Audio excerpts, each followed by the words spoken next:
आई आज काय बनवते स्पेशल? हे बघ बोंबील आणल्या. बोंबलांची चटणी बनवते, सुके बोंबलाची. बोंबील साफ करून घेतल्यात. आता व्यवस्थित धुवून घेते. धुवून झाल्यावर जाळीमध्ये टाकते. पाणी सगळं सुकून जाते.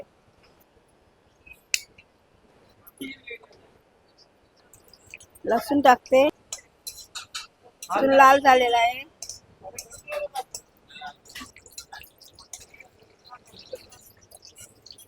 वास सुटले. आज उपास आहे.